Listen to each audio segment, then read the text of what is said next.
In Bexhill, though, in East Sussex, locals are planning to stage another protest this evening in opposition to plans to house 1,200 migrants in their town. And we are off to Bexhill now because Jeff is a local resident and I believe Jeff joins me. Jeff, thank you very much for joining me. I hope you are well. How do you respond to the latest stark figures, by the way? Around 140,000 people going to be in accommodation, a little bit like the one I can see behind you there, and we're in a national emergency. How do you respond to all of these figures?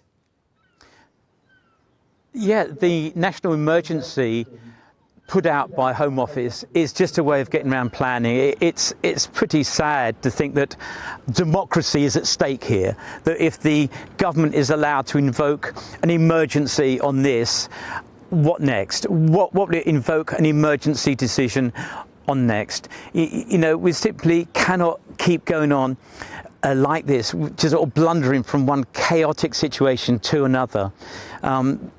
Why is it an emergency? They've known about it for 7 years. It's been going on since 2015, and suddenly, they're all surprised. Well, why are they surprised? You know, why haven't they been doing something? You know, an oversight on Westminster's part shouldn't be an emergency on Bexhill's part. Well, I think it's not so much a national emergency, which it is. It's potentially a national emergency of the government's own making, by the way. But it's definitely a local emergency for you, isn't it?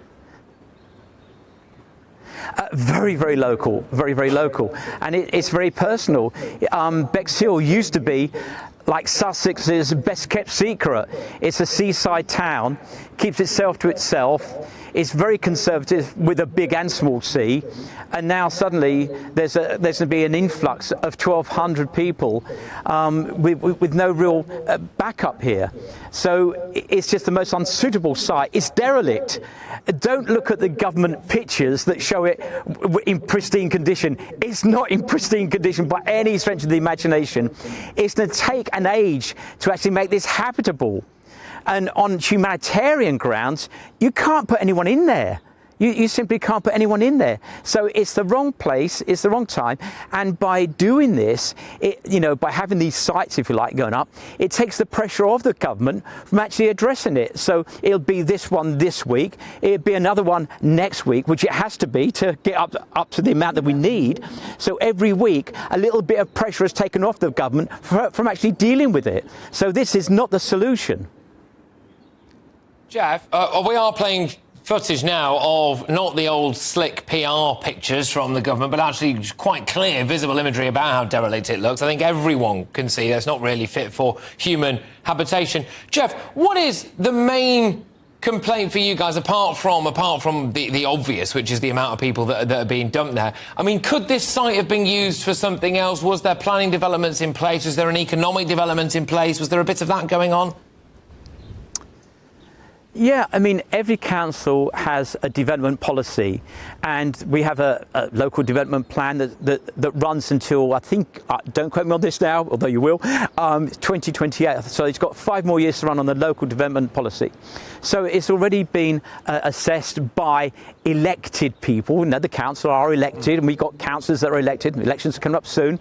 So there's already a plan in place that's been signed off and agreed by everybody, and now suddenly there's an emergency, and all the democracy that goes behind those plans is just brushed to one side. Jeff? It's pretty undemocratic. Just quickly, Jeff, very quickly now. I've always wanted to ask someone like you. You say that area is conservative with a big and a small C. Who the heck do you vote for at the next election? Well, it's a real big thing, and it's the most horrible feeling to feel abandoned by your MP. And I've never been on a campaign or a protest before in my life, not even as a student. But when you feel that you've been let down by your MP or abandoned, then you've got to go out. So I don't know. I don't know who to vote for. I may even put myself up. Heaven forbid. Put yourself up. Well, you heard it here first. Jeff, thank you very, very much. Great stuff. Jeff there, who is a Bexhill local resident. Rouse.